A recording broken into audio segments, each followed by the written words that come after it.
Assalamualaikum warahmatullahi wabarakatuh. Alhamdulillahi rabbil alamin, wa bihi nasta'in ala umuri dunya waddin. Wassalatu wassalamu ala asyrafil anbiya'i wal mursalin wa ala alihi wa sahbihi ajma'in, amma ba'du.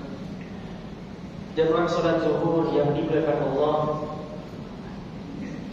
ada beberapa amalan yang ketika kita melewati jembatan Shiratal Mustaqim nanti Allah akan mudahkan. Tetapi sebelum saya menyampaikan beberapa amalan ini, saya ingin menyampaikan bagaimana gambaran betapa dahsyatnya, betapa mengerikannya jembatan Shiratal Mustaqim. Jadi hadis yang diriwayatkan oleh Imam Bukhari, Rasulullah SAW bersabda bahwasanya kata Rasulullah, akulah orang yang pertama yang nanti akan melewati jembatan Shiratal Mustaqim. Kemudian nanti akan disusul oleh para rasul. Nanti para rasul ketika melewati jembatan Shiratal Mustaqim mengucapkan salimna, salimna ya Allah.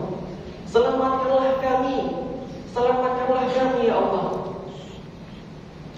Bisa kita bayangkan para rasul yang kita ketahui berjumlah 313 rasul saja meminta perlindungan kepada Allah, padahal dia seorang rasul. Bagaimana dengan kita yang bukan nabi, bukan rasul? Bagaimana rasa ketakutan, rasa kekhawatiran yang kita rasakan nanti ketika melewati jembatan Shiratal Mustaqim?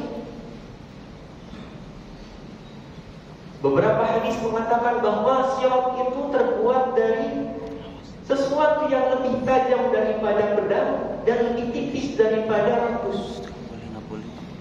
Dan nanti sirat itu yang akan kita lewati, di bawahnya terdapat neraka jahanam.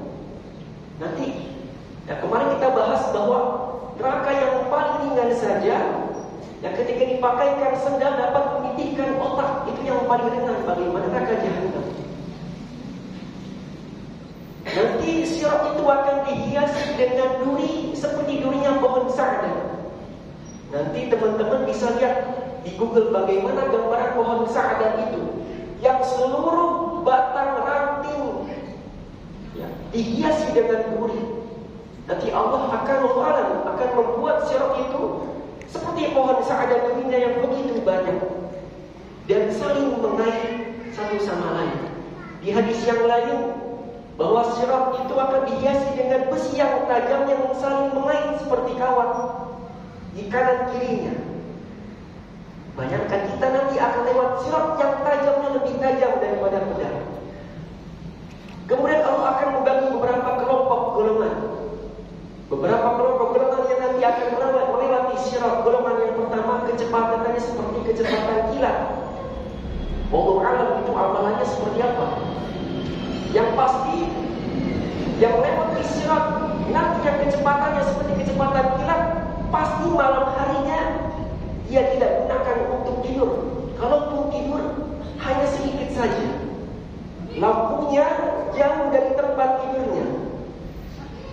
Dia gunakan untuk beruzlah, berdialog, berduaan dengan Allah. Maka nanti golongan yang seperti itu akan cepat seperti kecepatan kilat melewati sirat. Golongan yang kedua seperti kecepatan angin. Golongan yang ketiga seperti kecepatan kuda yang berlari kencang. Golongan yang keempat seperti kecepatan burung. Golongan yang kelima seperti orang yang berlari dengan cepat. Ada yang berlari dengan cepat dan berjalan. Ada yang berjalan dengan cepat seolah-olah dia terletak di mana celah tidak ada duri. Allah berikan kemudahan baginya untuk melewati sirat dengan mudah. Tetapi ada juga yang melewati sirat dengan jalan perlahan. Tetapi kata Rasulullah, ada golongan yang ketika melewati sirat itu melewati dengan cara merangkak. Kemudian badannya terkoyak, daging dan kulitnya terkelupas mengenai duri yang sudah disediakan oleh Allah. Hampir saja dia jatuh dari sirat dan memasuki neraka jahanam.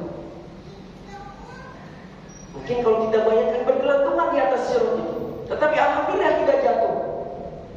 Tetapi kata Rasul, tidak sedikit orang yang terjatuh. Artinya lebih banyak yang terjatuh daripada yang selamat. Hadis riwayat Muslim. Maka dari itu, itulah gambaran sirat.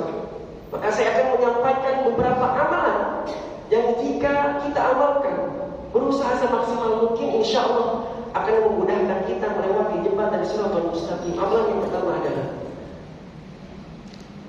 dia suka melangkahkan kaki ke masjid di kegelapan malam. Itu amalan pertama. Orang ini suka melangkahkan kakinya ke masjid di kegelapan malam. Sholat apa? Sholat maghrib, sholat isya, sholat subuh. Meskipun tidak ada satupun orang yang pergi ke masjid, maka dialah sendiri orang yang menghidupkan 4 rakaat masjid. Dia azan membaca Al-Quran, sehingga teman-temannya melihat dan terpujuk, sehingga ingin melakukan amalan tersebut, ingin meramaikan masjid. Bahkan Rasulullah SAW pernah bersabda, dia Rasulullah setiap melangkahkan kakinya ke masjid selalu berdoa. Apa doanya Rasulullah? Kemarin sudah saya sampaikan beberapa bulan yang lalu. Doanya, Allahumma ja'al fi qalbi nura, wa fi basari nura, wa fi sam'i nura, wa an imani nura, wa an shimali nura, wa min khalfi nura, wa min amani nura, min fawqi nura, min tahti nura. Allahumma ja'alna nura. Ya Allah, berikanlah cahaya kepada hatiku, kepada penglihatanku, kepada pendengaranku, dari arah kanan kiriku, dari arah belakang dan depanku, dari arah atas dan bawahku. Ya Allah, berikanlah cahaya kepadaku. Di Bapak Ibu yang dirahmati Allah, kalau mau melangkahkan kakinya ke masjid, baca ini supaya nanti dimudahkan oleh Allah ketika melewati jembatan Shiratal Mustaqim. Yang kedua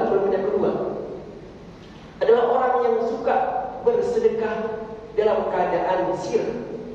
Bersedekah tidak ada satupun orang yang mengetahuinya. Bahkan di hadis yang lain Rasulullah pernah berkata, barang siapa yang bersedekah tidak ada satupun orang yang tahu, maka dapat mematikan dahsyatnya siksaan atau api neraka jahanam.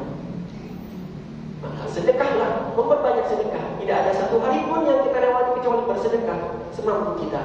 Kemudian yang ketiga yang banyak orang tidak ketahui adalah melindungi saudara kita ketika saudara kita terkena fitnah. Ternyata amal ini luar biasa. Karena Rasulullah SAW pernah bersabda, barang siapa yang melindungi saudaranya ketika saudaranya difitnah padahal saudaranya tidak pernah melakukan kesalahan apapun, maka nanti Allah akan utus malaikat, kata Allah. Allah akan utus malaikat untuk melindungi di sirat. Allah haramkan daging dan kulitnya terkena siksaan api neraka jahanam. Itu jaminan Allah yang melindungi saudara kita ketika saudara kita terkena fitnah, meskipun nama baik kita itu tercoreng. Tidak apa-apa, yang penting janji Allah itu benar.